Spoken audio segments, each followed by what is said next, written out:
we're here with Diablo 3, and the gentleman who's going to be telling us about that is your fine self. Can you just give us a quick name and title? Sure, I'm Josh Mosqueria, lead designer console for Diablo 3.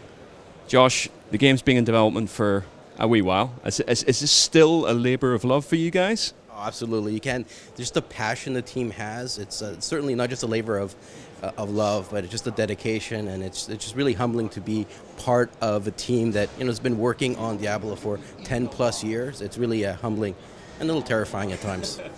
Can you give us a sort of general idea about where you guys are in development at the moment? Yeah, well, we're cranking away. Obviously, it's when it's done, but every day it looks better and better and closer. So, the game's been up and running for a while. It's actually playable on the show floor right now. So it's, it's all the goodness is there, and really looking forward to showing it to the rest of the world. So that sort of sense of nervousness about it's almost like your child being ushered out into the world for the first time?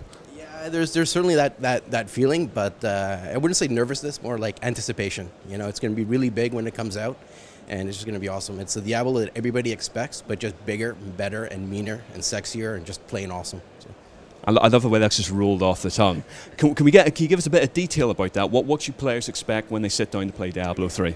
For sure, what players will be getting with Diablo 3 is like the definitive action RPG experience. Like I said, it's all the goodness that people expect from Diablo 2, just better. We have 5 awesome classes, and what's really cool about this Diablo is that each class you can choose a male or female version of your character. The classes themselves are just, they really feel overpowered, and that's one of the things that's been key to the Diablo experience is powerful heroes. So the Barbarian is this massive brute force, stomp everything out of existence. The Wizard is like your caster, your long range. Essentially, she plays with power. The Witch Doctor is just one of the scary pet classes. A lot of really cool zombies involved with that. The Monk is just kind of the opposite of the Barbarian, fast, melee type character. And then the Demon Hunter, my favorite. Bows, crossbows, two-fisted crossbows, just awesome. Always got to look cool when you're fighting these things. Obviously, co-op big thing, and drop in, drop out, as I believe. How's that working for players? If I want to jump into your game per se, we play a bit together. How's all the stats and stuff like that? Does that carry over back to my character? Do I bring my character to yours? Yeah, so the co-op experience is seamless. So basically, we just carry on your progress. We'll be match-made into the same game together. We'll be sort of carrying through the progression. So one of the really interesting things of the way we handle loot in co-op is that what I see dropping, I only get to see it. So we never get in the position where, like, I want the sword to just drop for you. It's basically, we're playing together, but my loot is mine and your loot is yours. And I think that's really keeps the player sort of in the experience and really having a good time and having fun. So. And can you sort of discuss about the skill rune system, how this operates, what players should expect? So for the skill and the rune system, again, this really key element to Diablo is the element of customization, of really being able to sort of tweak your build exactly the way that you want it. So we have a skill system that really encourages a lot of exploration and experimentation. Again, Diablo is a game not about optimal build, but viable builds. So one of the things we really wanted to do from early on is making sure that the early skills are just as viable in the late game. And that's one of the elements where in Diablo, players tend to hoard their points and not sort of waste them in the early skills. And we really wanted to do away with that. We want to make sure that everybody's using all the skills as often as possible. And again, the runes add a whole new layer to that. Essentially, runes are a way of modifying each skill.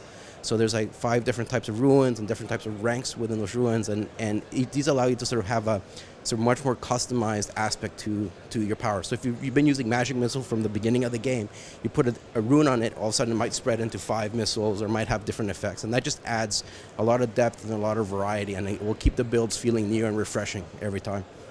It's one thing I've always thought with the RPG sort of the genre anyway, that the level of customization is just insane.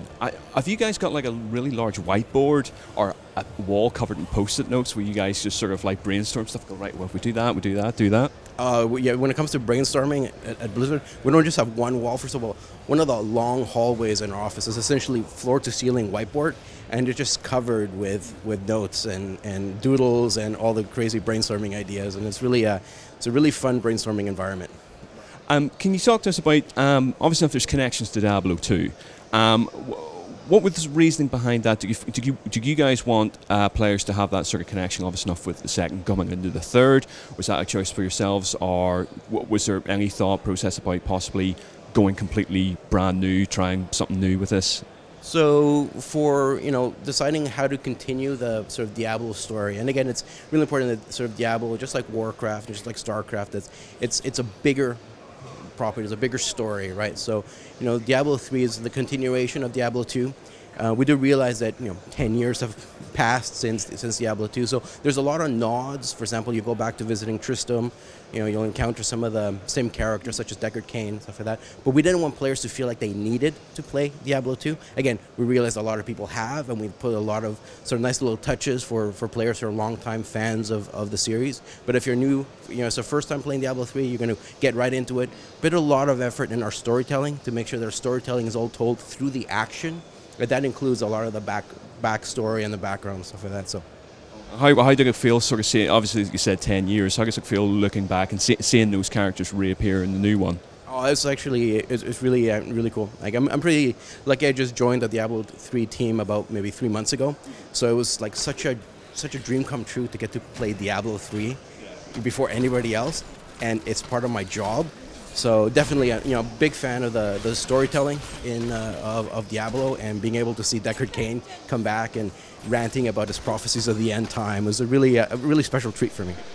And can you talk to us about the console versions? Obviously, not big focused on PC, but it's rolling out other platforms. For sure. Like right now, we're not really talking about the console version. In fact, we're not even making an announcement. There's nothing like that.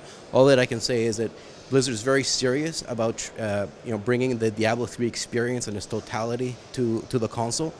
To that end, we're trying to build the best console team ever. So if you're a programmer, designer, or artist who think that Diablo 3 would be a dream come true on the console, we want the resumes. We're trying to build the best team that we can. So. I love the fact you've actually used this interview just a pinpoint for any developers out there. Listen, is there anything you want to say in wrapping up? Any last little caveats of info we should know about? It's been 10 years in the making, and it's going to be a pretty epic experience when it comes out. And I think everybody's going to be not just satisfied, but I think really impressed. And it's just going to be an awesome experience. So the clicky goodness of Diablo, just 10 times better and just more awesome. It's going to be fantastic. I think that's a great way of wrapping up. Listen, thank you very much indeed for your time. Best of luck with it. Cheers.